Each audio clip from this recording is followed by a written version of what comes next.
Hey everybody, it's Nebula on behalf of the Gondola dev team once again to present the video patch notes for update version 2.6.1. Unlike last time, I won't be covering every bug fix, and I'll be skipping over the visual changes entirely, so it'll just be the general and character-specific balance changes. If you have anything you'd like to share, or just want to see the full changelog, feel free to join the Discord in the link below.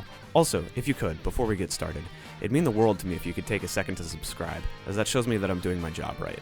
Now, before we get started, here's the at a glance section, where you can see who got changed briefly. Timestamps below in the description will have the games, and then the specific robot masters as subsections.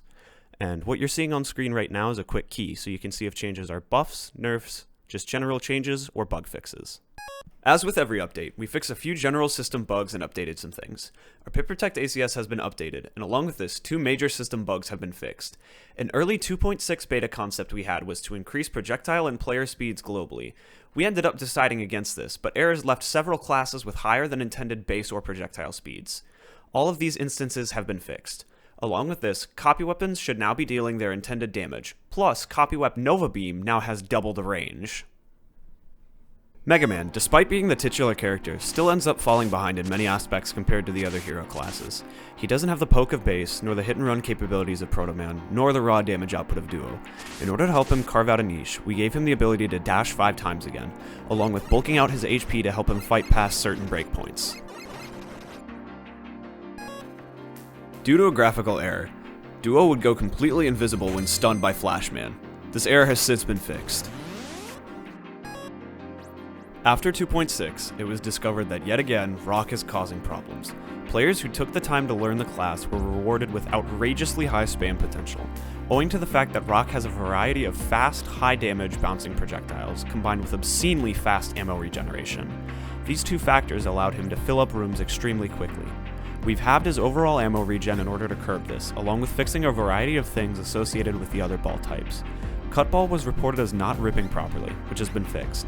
Alongside this, we've reduced Bomb Ball's damage, along with fixing its disjointed hitbox.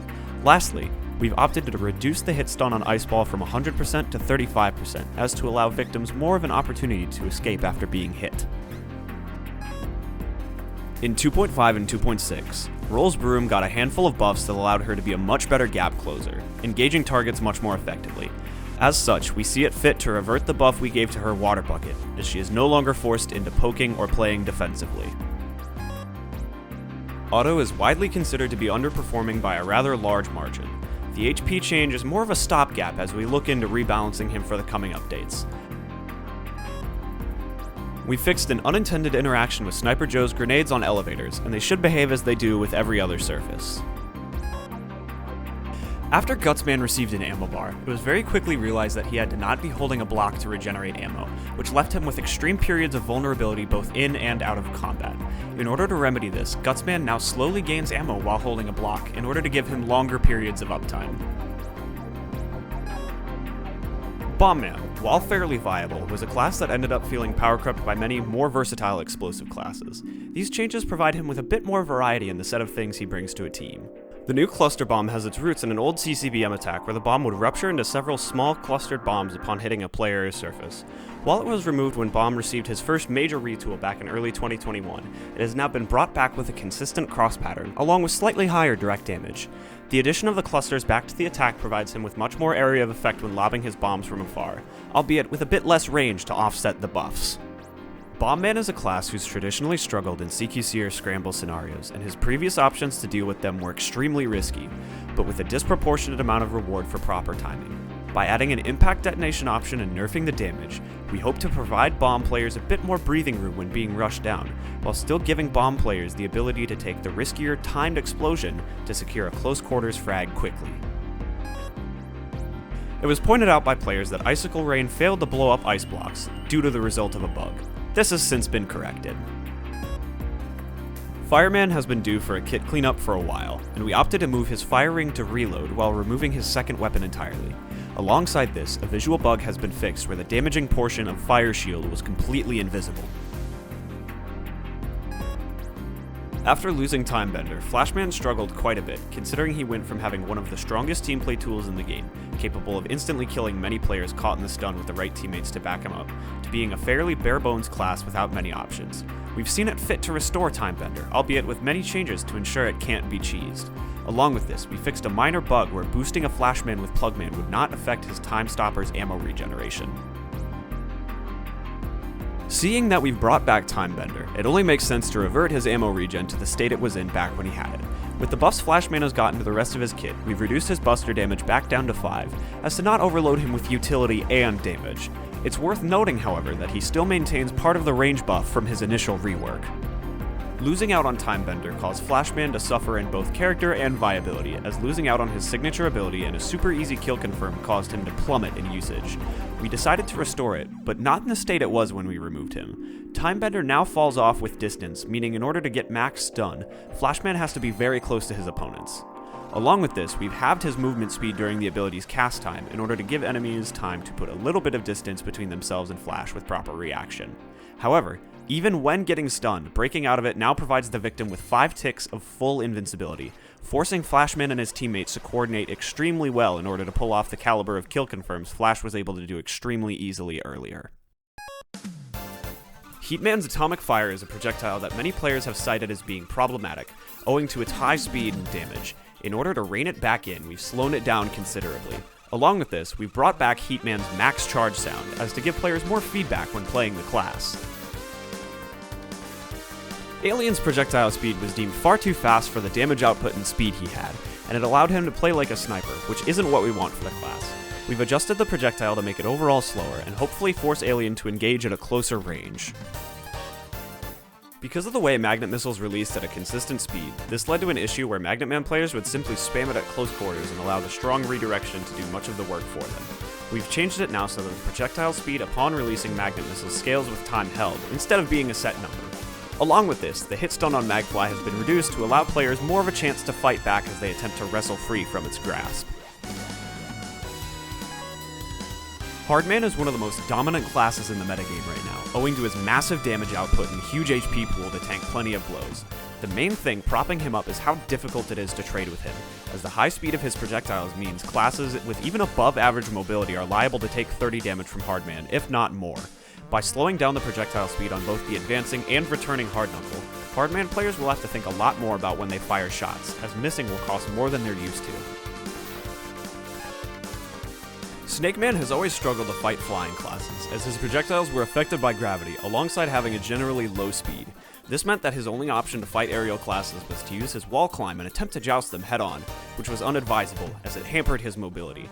With this change, we seek to give Snake Man more options to fight classes on the high ground. In order to not make him too strong, however, we've curbed his overall mobility by having the time he can climb on walls or ceilings to compensate. Doc has been a class that has been agreed to be generally mediocre. While he has plenty of tools for all situations, nothing stands out about his kit in particular. We've made a few minor adjustments to his kit to ensure that he has stronger legs to stand on. Flash Bubbler lacked a true niche in Doc's toolbox of options, so we opted to give it gravity in order to have it function as a tool to hit enemies who are standing behind cover. Along with this, we fixed a bug where it didn't function properly with Plug Boost. Clash Blaster's low rate of fire and low damage output made it a projectile that was really only worth using to poke out foes at ranges where Doc's Buster couldn't reach them. We've seen it fit to up the damage by 5 and make it so that instead of applying all 15 damage at once, it now applies the 20 damage in 4 5 damage explosions. It still maintains the 5 damage it does on direct hit for an overall damage of 25. Lastly, after Gear Grinder's nerfs, it's been one of the more underwhelming tools in Doc's kit, owing to its extremely low damage output and low rate of fire. We've upped the damage in order to compensate and allow Doc to better corner check with it. Brightman is a class that many players agree is extremely frustrating to fight, owing to the fact that his Bright Bulb regenerated extremely quickly, allowing Brightman to keep reapplying the blind to a single target over and over again, leading to very frustrating gameplay scenarios. In order to combat this, we've decreased the regen on his bulb, while also decreasing the spread on his Buster, in order to ensure that he still has a chance at fighting. This is a simple change that was made to better help players determine where they need to be in order to either deal or avoid the most damage. Pharaoh Man's changes this update all largely revolve around consistency. we upped Pharaoh Wave's damage to 10, meaning that a perfect Pharaoh Wave is the same damage as a perfect Pharaoh shot. Alongside this, his melee has been changed in order to be consistent with all the other melees in terms of hitboxes. Dive Man's Dive Tackle is a move that has always been notoriously difficult to fight, as it allowed for unparalleled levels of mobility and control. Alongside this, anytime Dive Man used it, he was essentially guaranteed to get a hit, as he had all the time in the world to readjust his aim. We decided to allow him to keep the horizontal thrust to turn side to side extremely quickly, but we've tuned his vertical thrust to be far less intense, so he won't be able to escape to high ground at a moment's notice. This was a minor bug fix, as Charge Man was always supposed to be able to do this, but due to some minor errors in the code, was not able to. Stone's moveset is much too slow and reactable for a majority of players. As such, we've removed lots of delay from Stone's moves, giving him a much more immediate and dangerous damage output with his stones. With the Napalm Man rework, players discovered rather quickly that tapping the left mouse button to fire bombs rapidly was the most effective way to play the class, as you received high damage as well as deceptively long reach. We've changed it so that range now correlates with charge time in order to discourage users from simply rushing the enemy with lower charged bombs. After Darkman 1's HP nerfs, he ended up being much weaker than we intended, so we decided to buff the damage on his Dark Tank Ram to compensate. It's generally agreed upon that Darkman 3's second scope was clunky and unintuitive to use, alongside 2x zoom being overly excessive for even some of the longer sightlines in the 8-bit deathmatch map pool, so it was removed. Along with this, we've buffed up his health to give him a better chance at taking duels. Flame Man is a class who's traditionally been rather specialized at one thing, but also characteristically struggled more than average when fighting classes who can fly, as they can simply zip right over his flame carpet and abuse his slow projectiles to bully him. This has been alleviated with making particular changes to his Flame Blast, however his Flame Burst has been nerfed to compensate. By buffing the projectile speed on Flame Blast, we hope to give him a leg up when fighting flyers, as its increased speed will make it easier to capitalize on predictions that the players make. However, we didn't want to increase his already potent poke gameplay, so we opted to give it gravity after 1 second of travel time in order to add a hard cap to his range. One of the most frustrating aspects of fighting Flame Man was the fact that his Flame Burst at close range had virtually zero tell, leading to instances of players taking massive damage because they walked into a damage source they didn't know was going to be there. We added indicators that pillars will pop up there in order to give players a chance to react. Alongside this, we added a 50-tick cooldown to reduce the overall uptime of this ability. Much like Sniper Joe earlier, we fixed an unintended interaction between his plant pots and the elevators in certain maps. Yamato was widely considered to be an extremely mediocre class at a top level, as he lacked consistent damage outside of Yamato Shredder, which was a melee tool, meaning his neutral was extremely poor. Alongside this, his Dragoon Leap took far too long to reach max charge for the drawback of having to stand completely still. We've added some new tools and given Dragoon Leap some extra juice to help him find a place in the meta. We've decreased the overall spread of Yamato Spear to allow him to use it as a stronger poke tool in the neutral game. Along with this, we've given him a synth-fire that allows him to fire single spearheads at a much faster rate, albeit with the cost of much wider spread. This is intended to be used as a quick mid-range poke. Along with the previous buffs to his Yamato Spear, we've buffed the charge rate of his reload, allowing him to move much farther, much faster. One of the most frustrating parts about fighting Freeze Man was the fact that his Shattercracker projectile stunned for roughly 1.5 seconds, which was long enough for Freeze Man to either get away or deal crippling damage to the victim. It was also extremely easy to land, so we've reduced the stun duration down to about a second to make fighting Freeze Man more engaging. An unintended glitch in our code resulted in burst mines from missed danger wraps dealing 3 times the amount of intended damage, so that issue has been resolved. This change was made to fix an issue in Cloudman's kit where if you weren't splitting parallel against walls, you'd only have one split bolt. This allows Cloudman to get the most out of his splits, while also opening the door for Cloud players to better utilize splits around corners. Shademan being able to hold his charge speed buff forever proved to be incredibly problematic, as running around at a high speed with a 40 damage burst projectile ended up being extremely overwhelming for many classes to deal with. We've nerfed the damage of the charge noise crush, along with making it so that the speed boost of the charge wears off after holding the charge for 3 seconds. In order to compensate, Shademan has received an additional 10% of armor on his grab, and his uncharged noise crush has been given unlimited range until the first bounce. Tengu Man has mostly gotten bug fixes that restore his damage to where it should have been. Alongside this, we've added a minor visual tweak to help indicate better how much damage a wind ball will do to a target. Lastly, we increased his tornado hold ammo from 3 to 5 again, as 3 proved to be too little. Astro was deemed too mobile for the ability to tank shots that he had, so we slowed him down in order to bring him in line with the other tanks. Alongside this, we've added a minor visual difference to his bullets and his clone's bullets. After Swordman's rework, he's been retooled and rebalanced over and over again. Now that he's in a place where we're happy with his kit at a base level, we can start to go through it with a more refined view and fix things about it we aren't happy with. Flamesword has received some much needed range buffs, as now it can reach targets much further away. Along with this, you can now buffer another swing of Flamesword if you stop the initial combo before its final hit. However, in order to compensate, we've tacked on a few extra ticks of delay in between swings to give players more time to react and dodge the following strikes. We've made some major adjustments to Searing Lunge, aiming to make it easier to control, while also making it easier to fight overall.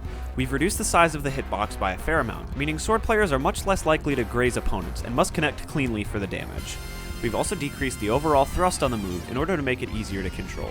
Along with this, we've made it so that max speed Searing Lunge now does additional damage in order to compensate for its high speed. However, we've also made it so that you must have at least half of your ammo in order to perform Searing Lunge, as to not make it spammable. Additionally, we've made some major adjustments to the way Swordman's flying torso works. We've lowered its overall damage, but in return, it's seen nominal increases in speed. Along with this, we've also fixed a few minor bugs associated with it, such as it not playing sound when damaged or not stopping rippers properly. Lastly, we've gone ahead and fixed a few more bugs associated with Swordman. Clownman's Thunder Carnival is the most iconic move in his kit, a high-flying acrobatic leap that's characterized by a high risk but a high reward. Lately, we felt like Clownman hasn't gotten enough reward for landing a particularly good carnival, so we're upping the damage to allow him to get more from the move, and hopefully make it worth using in more contexts. Searchman has continued to frustrate players on the receiving end of his homing, as search players discovered you could rapidly tap the left mouse button to have virtually infinite ammo, and with proper aim you could fire out homing missile after homing missile, making crossing any sight line against Searchman extremely dangerous, as you are incredibly likely to take high amounts of damage, as he could fire and release missiles with very little risk, thanks to his incredibly high ammo regen. By reducing his regeneration, we hope to force Searchman players to think much more about tapping homing sniper mindlessly, and would rather that they go for fully charged volleys of missiles. Along with this, we fixed a bug where homing snipers fired without ammo could still lock onto targets. Evil Robot's Giga Astro Crush proved to be extremely good at insta-gimming targets, as its extremely high damage combined with no power protect proved to be extremely lethal in a majority of cases. As such, we've given it a rather high power protect for 3 ticks, to avoid situations where all the meteors may end up spawning inside a player and dealing very high damage. Coldman has been notoriously difficult to balance, being either too strong or too weak with any given patch. Lately, however, numerous complaints have arisen regarding the fact that his cold field was gutted in an earlier patch, leading to Coldman being considered far less viable than we'd like.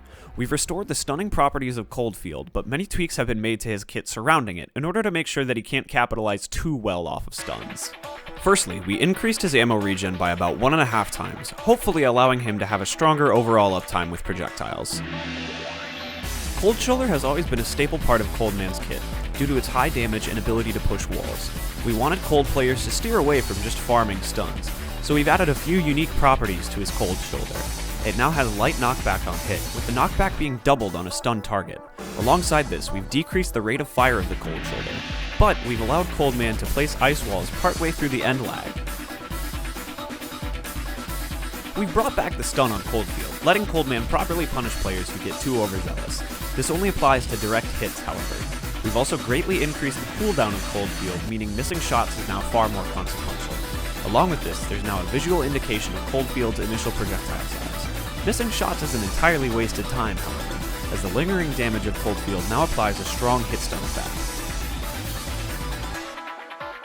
Groundman's tank mode has never had a passive sound, allowing ground players to sneak up on unsuspecting targets and deal damage before they turn around. This change seeks to remedy this.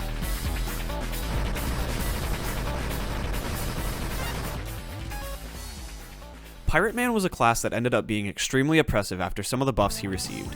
owing to his high damage resistance with Bubble Armor, high damage with Remote Mine, and high damage and mobility with Pirate Ravager. We've made a variety of changes that seek to make the class much less oppressive to fight. Firstly, we've reduced his base move speed in order to make collapsing on a Pirate Man with no bubble much easier.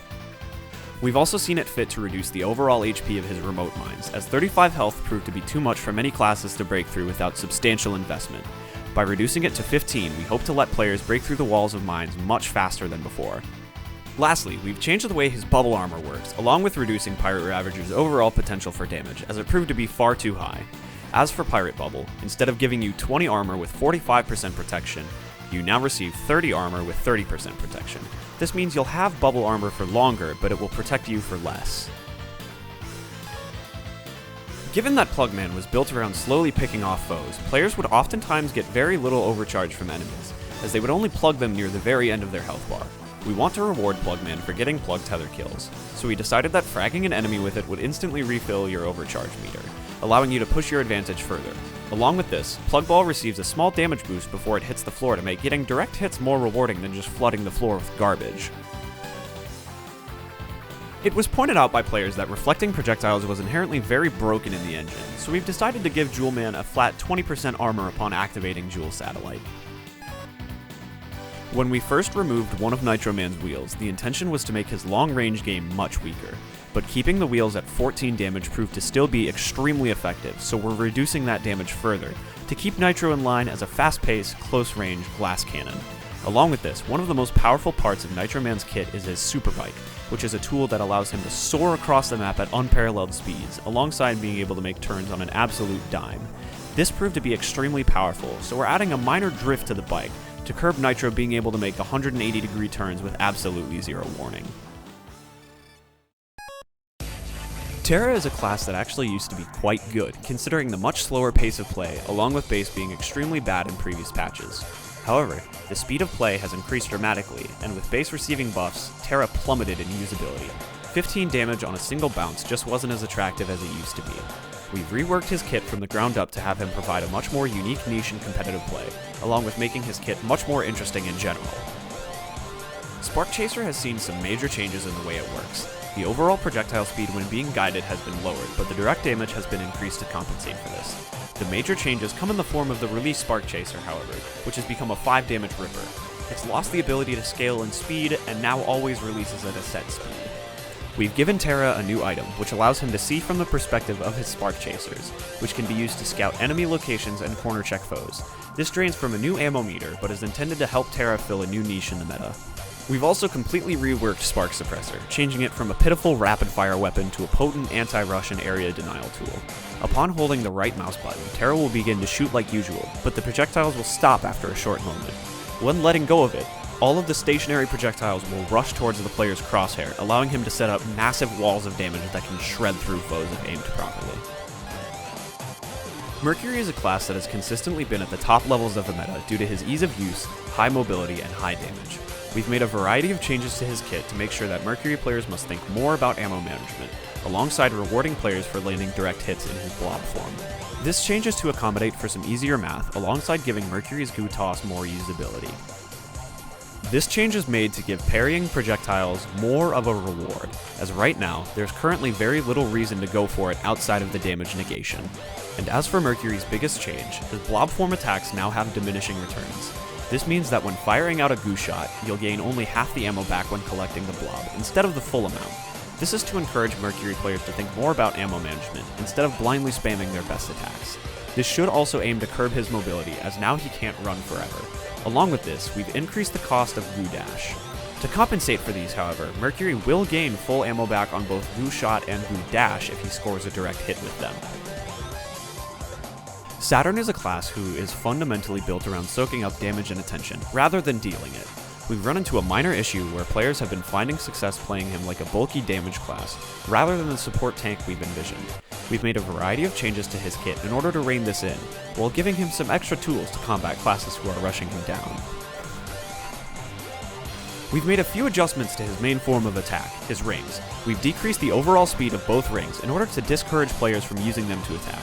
Alongside this, we've also reduced the damage of the stationary black hole ring by 33%, as to prevent scenarios where Saturn places a black hole ring inside of a player, dealing a large amount of damage in a short period of time. We fixed a large variety of projectiles that were previously unable to be absorbed by both black and white hole rings. Saturn should now be able to absorb these projectiles properly. Quasar Burst has long been an afterthought in Saturn's kit, as its low knockback and valuable ammo consumption oftentimes made it not worth using at all. It now uses a cooldown system instead of consuming Saturn's ring extension ammo, and the explosion now comes out instantly. We've decreased the overall damage and size of the burst, but we've also given it a new property. When activated, 6 accretion shots are also fired out in a spiral shape. These deal 6 damage on contact and can be stacked with the main damage from the burst.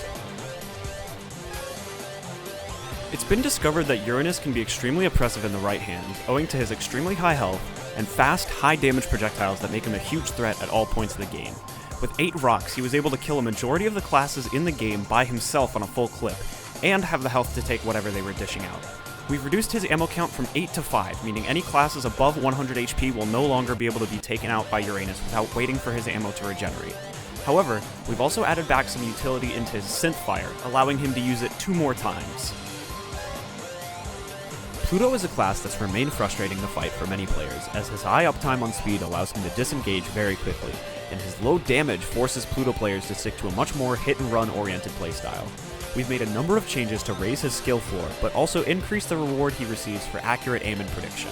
The increase of Pluto's speed scalar does mean that overall he gains speed faster, but we've increased the drain considerably in order to make sure that Pluto players get punished more for improper navigation. Breakdash armor allowed Pluto to shake off more damage than we wanted, so we've swapped it out in favor of increasing the damage of Breakdash's sweet spot. Sunstar proved to be much too fast for our liking, especially when combined with the speed buff that Venting gave him, so we decided to tone down his base speed to make getting away from him easier, as well as encouraging him to take more of a backline role combined with his new Overheat Solar Seeker. However, his Solar Seeker ended up being a much more oppressive poke tool than we would have liked, so we made some minor balance adjustments to it. Fuse Man is a class that was widely considered to be quite underwhelming. For a class who was supposed to be a bit more aggressive than average, he ended up feeling quite lacking. Along with this, he was considerably slower than every other class in his health range, so we boosted his speed considerably to compensate. Blast Bomb had absolutely no falloff, making it an extremely powerful poking tool.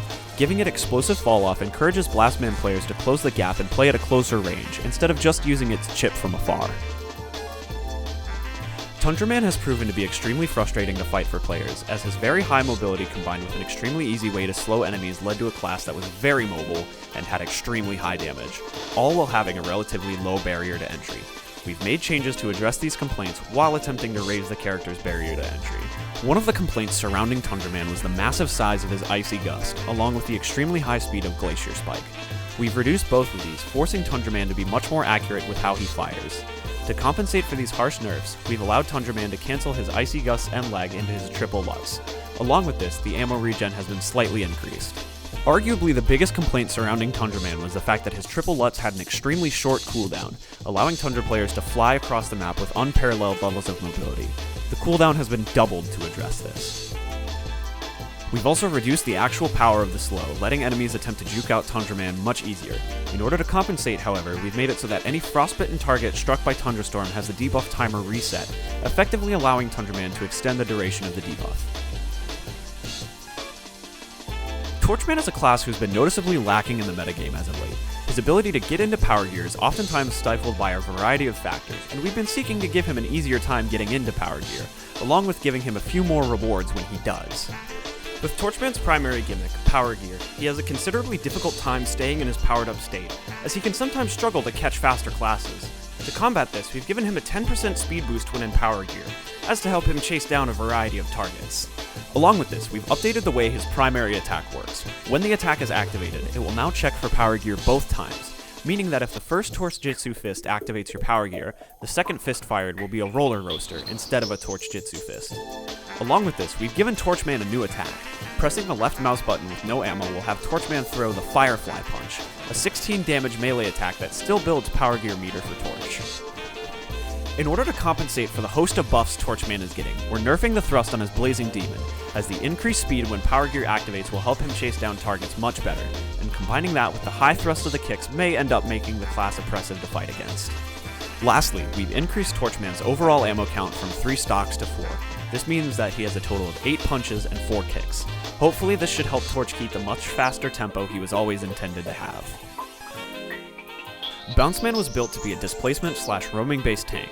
However, the extremely low cooldown on his grabs allowed him to function as a highly mobile, tanky grappler that could chain grab players and keep pulling them towards him for extremely devastating combos. We've seen it fit to nerf his potential for chain grabs while increasing his mobility and CC to still allow him to play as a roaming tank. Bounce Bopper has received quite a large host of buffs in order to compensate for the severe nerfs to his chain grabs. Firstly, we've increased the damage of both the Bopper and the Bounce Balls by 2 in order to bring them past certain breakpoints. Along with this, Bounce Bopper's knockback has been increased, along with the knockback being doubled in the projectile's first 5 ticks of life. As stated above, Rubber Latch had the capability of chain grabbing players and performing devastating combos by itself. As to adjust, we've given it a period of 15 ticks after landing Rubber Latch on a surface or player before you can recall it, as to give victims more of a chance to react. Along with this, there's an additional 15 ticks of end lag if you whiff the grab. In order to compensate, however, Bounce Man now pulls himself 25% further when pulling himself to a surface or player. Lastly, we've fixed quite a few bugs associated with Bounce Man's kit in order to smooth out the experience of playing him. Buster Rod's Pole Spin, despite being meant to be used as an engagement tool, actually suffered a fair bit due to draining meter from his most vital tool, his clones. We've decided to extend the amount of time BRG can use his Pole Spin in order to make it a more effective tool. Quint was another class that was extremely frustrating to fight, as his kit gave him access to brain-dead easy rushdown and mix-ups that required little to no thought. We wanted to shift him into a direction that forced him to commit far more to a dive, and not one where he could just run away the second things went south. Seeing all of these nerfs, we've seen it fit to increase the speed of his buster slightly, as to improve his capability of taking fights while not on Sakugarne. Sakugarne was the main issue, as its unpredictable arc on top of the insane amount of options Quint had on it, combined with the passive damage he emitted just by existing, proved to be far too frustrating for many players to deal with. We completely axed the Sakugarne dive cancels, as the mix-ups it provided Quint were far too strong. On top of this, we removed the guaranteed 8 damage explosion from Sakugarne, meaning that the damage actually comes from the waves, which can now be jumped over. Proper timing will force Quint to disengage or take lots of damage as you punish his predictable and committal jump arcs. And with that, we've wrapped up all the changes in the Gondola Patch Green Clean Wizard Cooker Update devlog. If you've made it all the way through, I'd like to just take the time to thank you for watching, and to remind you that the link to the Discord server is in the description below. We hope you enjoy this update.